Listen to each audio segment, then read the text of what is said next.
قال رسول الله صلى الله عليه وسلم أول من يدعى إلى الجنة يوم القيامة الذين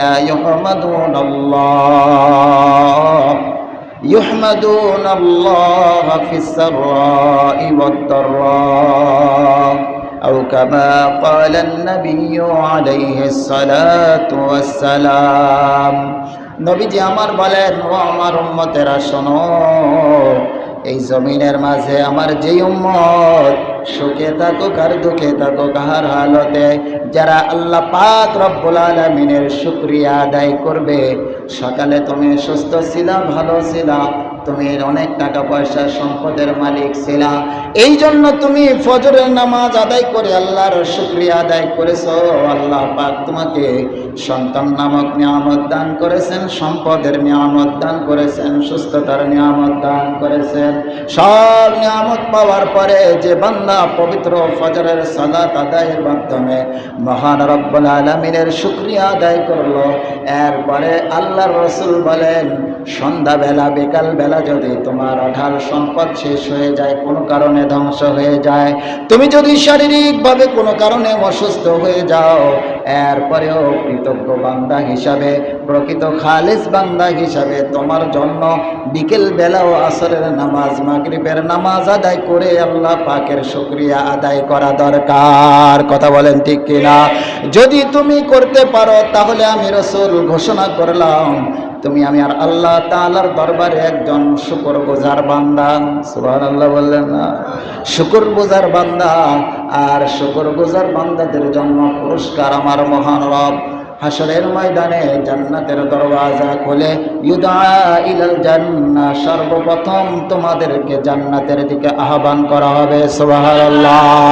কহে ওই সমস্ত বান্দা বান্দুরা, তোমরা যারা অভাবে সচ্ছলতায় সর্ব অবস্থায় আমি আল্লাহ তাআলার শুকরিয়া আদায় করছো, আমি আল্লাহ তাআলার পক্ষ থেকে আজকের দিনে তোমাদের জন্য শ্রেষ্ঠতম পুরস্কার হলো, সর্বপ্রথম তোমাদেরকে আমি আল্লাহ তাআলা জান্নাতের মেহমান বানিয়ে দিব। আল্লাহু আকবার। এত সুন্দর পুরস্কার মহান রব রেখেছেন আমাদের জন্য। এই পুরস্কার নেওয়ার জন্য আমাদের কি করতে হবে বলেন দেখি? শুকরিয়া। কথা বলেন না? শুকরিয়া। আওয়াজ দিয়ে বলতে পারেন না বুঝি? কি করতে হবে? শুকরিয়া আদায় করতে হবে। শুধুমাত্র জবান দিয়ে আলহামদুলিল্লাহ বললেই বুঝি শুকরিয়া আদায় হয়? কথা বলেন না? একজন বান্দা যদি দিন রাত 24 ঘন্টায় 5 ওয়াক্ত নামাজের কোনো এক ওয়াক্ত নামাজ ছেড়ে দিয়ে যদি সে হাজারো বার আলহামদুলিল্লাহ বলে, তাহলে কি তার শুকরিয়া আদায় হলো? কথা বলেন না? কোশ্চেন কালেও হবে না। 1000 বছর যদি আলহামদুলিল্লাহর জিকির করো বান্দা, 1000 বছর যদি আমি আল্লাহ তাআলার জিকির করো তাসবিহ দিয়ে, কিন্তু এক ওয়াক্ত আমি আল্লাহ তাআলার হুকুম ফরজ ইবাদতের সমান কখনো হবে না। এজন্য নামাজ পড়তে হবে। কথা বলেন? পড়া দরকার আছে। নামাজ হলো সর্বোত্তম জিকির, নামাজ হলো সবচাইতে বড় জিকির, নামাজ হলো সবচাইতে বড় শুকর। সুবহানাল্লাহ বিহামদিহি। যে ব্যক্তি 5 ওয়াক্ত নামাজ পড়ে ওই বান্দা হলো আল্লাহ তাআলার সবচাইতে শুকরগুজার বান্দা। সুবহানাল্লাহ বলেন। আল্লাহ পাকের শুকরগুজার বান্দা। আরে ভাই, আমি যখন অবসরে ছিলাম আমার কোনো কাজ ছিল না, জমিতে কাজ ছিল না, বাজারে কাজ ছিল না, রাস্তাঘাটে কাজ ছিল না, আমি একদম ফ্রি ছিলাম। ওই সময় 5 ওয়াক্ত নামাজ পড়েছি। আর সামান্য কাজের চাপে যদি আমি নামাজ ছেড়ে দেই তাহলে কিন্তু শুকরগুজার বান্দা হওয়া যাবে? কথা বলেন না? শুকরগুজার বান্দা তাকে কখনো দুনিয়ার ব্যস্ততা, সম্পদের ব্যস্ততা, সন্তানের ব্যস্ততা, কোনো ধরনের ব্যস্ততা ওই বান্দাকে কখনো নামাজ থেকে পৃথক করতে পারে? কথা বলেন না? পারে? ও মুসলমান, 5 ওয়াক্ত নামাজ আদায় করো, বিশেষ করে ফজরের নামাজ। যদি কোনো বান্দা আদায় করে জমিনে সরিয়ে যায়, ওই বান্দার উত্তম রিজিক আর ওই বান্দার নিরাপত্তার জিম্মাদারি আমার আল্লাহ নিয়ে নেন। সুবহানাল্লাহ। এখন যদি বলি আজকের ফজরের নামাজ হয়েছে আমাদের? কথা বলেন? সবার হয়েছে? অনেকের হয়েছে হুজুর বাড়িতে, বাড়িতে যদি নামাজ পড়তে হয় তাহলে এত কষ্ট করে আপনাদের উপার্জিত সম্পদ দিয়ে এত সুন্দর বালাখানা তৈরি করার দরকার কি ছিল? কথা বলেন না, দরকার ছিল? দরকার ছিল? এত টাকা পয়সা খরচ করে ইমাম সাহেব রাখার দরকার ছিল? তাহলে আমরা কেন করলাম, কেন রাখলাম?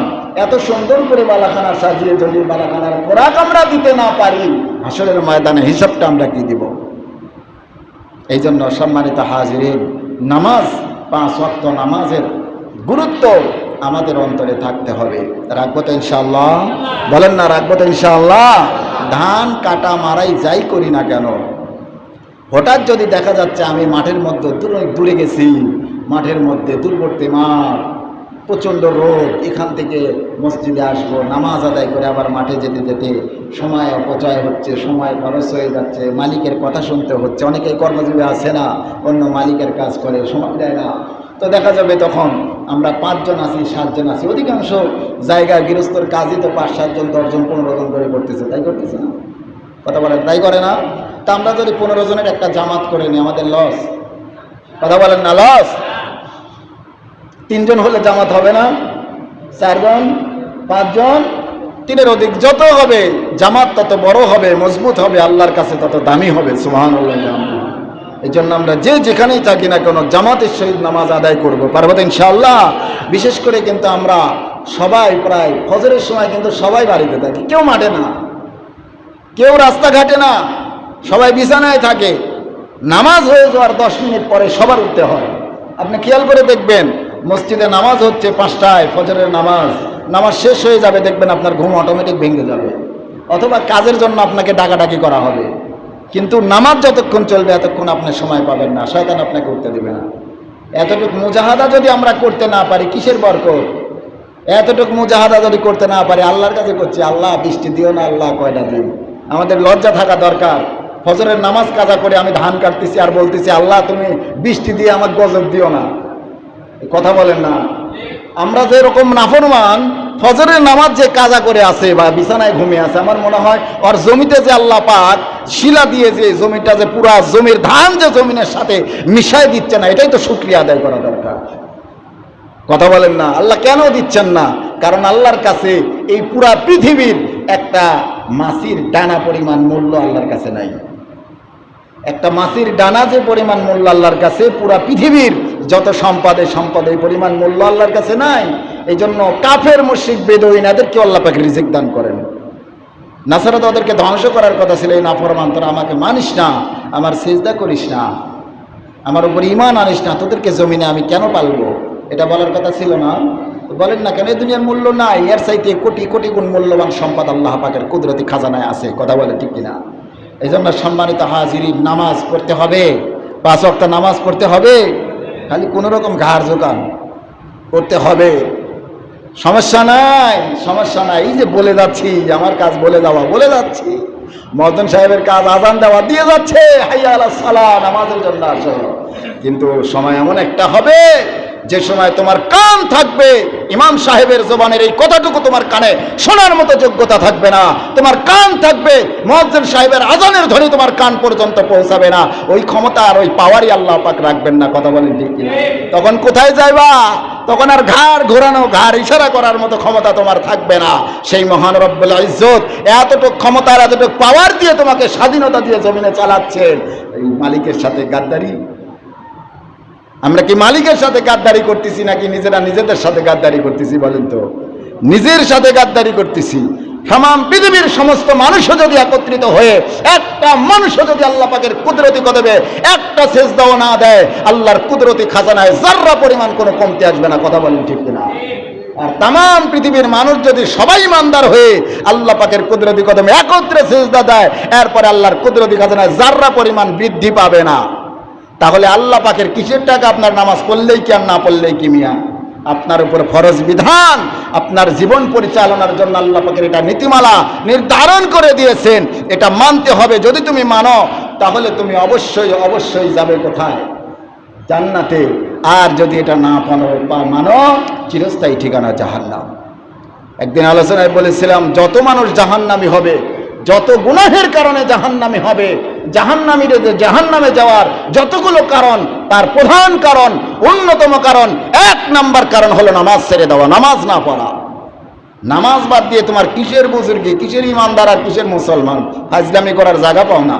সামান্য সিজনারি 7 দিন 10 দিনের কাজ যদি তোমাকে নামাজ থেকে আলাদা করে দেয়, খোদার কসম তোমার এই কাজ তোমার জীবন ধ্বংসের কারণ। তুমি যেই জমিনের ধান কাটার কারণে তোমার নামাজ থেকে তোমাকে পৃথক করে দিচ্ছে, ওই জমিনের ধান তোমার জন্য গজব, ওটা তোমার জন্য উত্তম রেজেক হতে পারে না। যে মুসলমান ফজরের নামাজ আদায় করেছে, 5 জন 10 জন কামলা নিছে, কামলাদেরকে বলে নিছে আমি নামাজের সময় 20 মিনিট বিরতি দিব, আমি নিজেও নামাজ পড়বো, তোমাদেরও নামাজ পড়তে হবে। এর জন্য তোমরা যদি বলো আজকে সবজি ভাত খাবো না, মাছ ভাত খাবো, তাও খাওয়াতে রাজি আছি, কিন্তু নামাজ পড়তে হবে। এরকম বাপের বেটা সমাজে কয়জন আছে বলেন দেখি, যে কাজের লোকদের সাথেও শর্ত করে নেয় নামাজ আদায় করতে হবে। সময় 1 ঘন্টা লস হলে আমার হবে, কাজ যদি 2 দিন বেশি লাগে আমার লাগবে, যেই কাজের বিনিময়ে আমার দিতে হবে, পারিশ্রমিক হিসাবে যেটা দিতে হবে এটাও আমার মালিক ফয়সালা করে দিবে। কথা বলেন ঠিক? এতটুকু মুজাহাদা আমরা করতে পারি না। আহা, এমন একটা পরিস্থিতি হয়ে গেছে, 1 কাতার মুসল্লি খুঁজে পাওয়া যায় না জোহরের সময়, ফজরের সময় যেখানে 3 কাতার 4 কাতার মুসল্লি, মসজিদ তো ভরে যাওয়ার কথা ছিল। আজকেই যদি সন্ধ্যাবেলা একজন, বিকেলবেলা একজন মারা যায়, বাদ ঈশা যদি বলা হয় তার জানাজা হবে, তাহলে ঈশার নামাজে মসজিদে পা রাখার জায়গা পাওয়া যাবে না। কথা বলেন না? এই কথা বলতেছে না, কথা কি অবাস্তব? বুঝতেছেন না আমার কথা? ঈশার নামাজে এতগুলো মুসল্লি কোথায় থেকে আসলো? সে কি আল্লাহর ওলি? সে কি ফেরেশতা? তার জানাজার জন্য আল্লাহ পাক আসমান থেকে ফেরেশতা নাজিল করছে, নাকি এলাকার মুসল্লিরাই আসতেছে? এই মুসল্লিগুলো অন্যদিন কোথায় গেছিল? আজকে আসর মাগরিব কোথায় পড়লো? ঈশার সময় মসজিদে জায়গা হচ্ছে না কেন? কয়েকজন মারা গেছে, জানাজায় যেতে হবে। ওই রকম হাজারো জানাজাকে এক পাল্লায় রাখো মিয়া, আর একদিনের একটা ফজরের 2 রাকাত ফরজ নামাজকে এক পাল্লায় রাখো। ওরকম হাজারো জানাজার সালাতের চাইতে 2 রাকাত ফজরের 2 রাকাত ফরজ নামাজের পাল্লা ভারী হয়ে যাবে। অথচ ওই ফজরের নামাজের কথা আমাদের স্মরণ হয় না, ঘুম ভেঙে যায়, সব কাজই হয়, ঘুমের নামাজের সময় আমাদের ঘুম চলে আসে কেন? যেই সকাল আমার হলো, আমার হায়াতে যেই সকালটা হলো আল্লাহর হুকুমে হলো, ওই সকালের ফজর নামাজ পড়তে পারলাম না, আজকের সারাদিনের গজব আমার উপর পড়বে, এতে কোনো সন্দেহ নাই। হুজুর গজব তো পড়ে না মিয়া, গজব পড়া লাগে? গজব কি খালি ঠাটা মাথার উপর পড়লে এর নামে গজব? হলো পাথর পড়লে এর নামে গজব? এর নাম গজব না। সব চাইতে বড় গজব হলো তুমি নামাজ কাজা করেছো, নামাজ ছেড়ে দিয়েছো, আল্লাহর থেকে তোমার দূরত্ব বেড়ে গেছে, মানে তোমার জীবনের সব চাইতে বড় মানসিক চাপ আর পেরেশানি তোমাকে চতুর্দিক দিয়ে ঘিরে নিয়েছে মিয়া। এটাই হলো প্রকৃতপক্ষে সব চাইতে আল্লাহর দেওয়া বড় গজব। এর চাইতে আর কি চাও? এক সন্ধ্যা না খেয়ে থাকো, এরপরেও যদি তোমার পারিবারিক এরপরে মানসিক কোনো চাপ না থাকে, তুমি যদি টেনশন মুক্ত থাকতে পারো, খোদার কসম পৃথিবীর জমিনে এর চাইতে শান্তির আর কোনো কিছু হতে পারে না।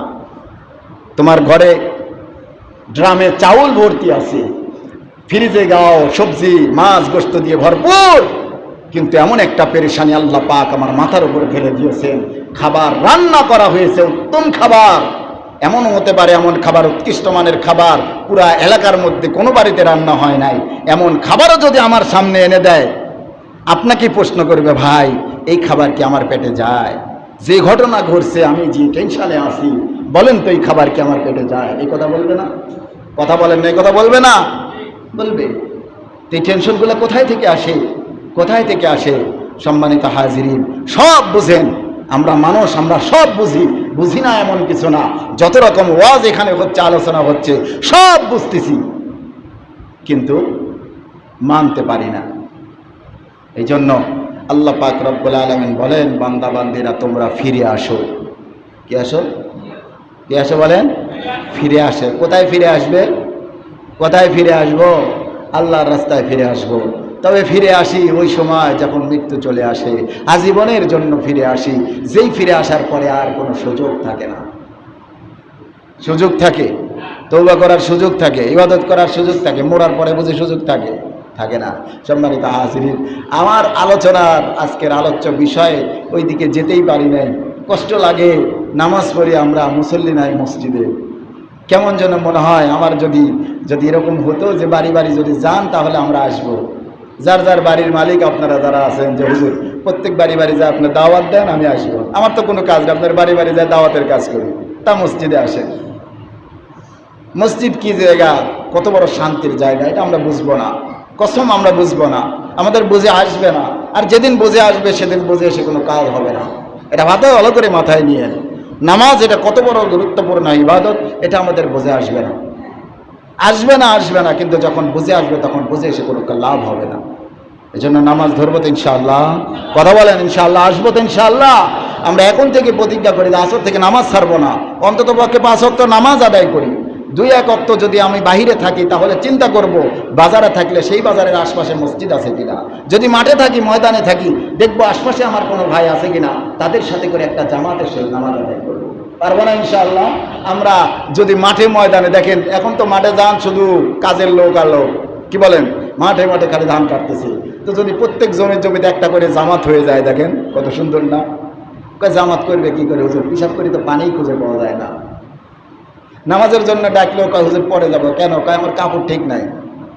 আচ্ছা তুমি যখন কাপড় ঠিক নাই এই অজুহাত দিয়ে মসজিদে আসতেছো না, এখন যদি আজরাইল আসে তো তুমি যদি বলো যে আমি লুঙ্গিটা একটু চেঞ্জ করে নিই, এই সুযোগ দিবে কে? আমার মহাজন সাহেব সুযোগ দিবে?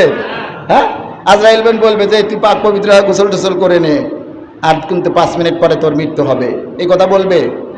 ইদা জা জালুহুম লা ইস্তাখিরুনা সাআতাও ওয়া লা ইস্তাকদিমুন, 1 সেকেন্ড আগেও মালাকুল মউত আসবে না, আসার পরে 1 সেকেন্ড সুযোগও তোমাকে দেওয়া হবে না। কোথায় পালাবে? পালানোর কোনো রাস্তা নাই। এই জন্য আগেই, সেই সময় আসার আগেই নিজেকে ফিরিয়ে নাও। পারবো তো ইনশাআল্লাহ? বলেন না পারবো তো ইনশাআল্লাহ? নামাজ হবে তো 5 ওয়াক্ত ইনশাআল্লাহ।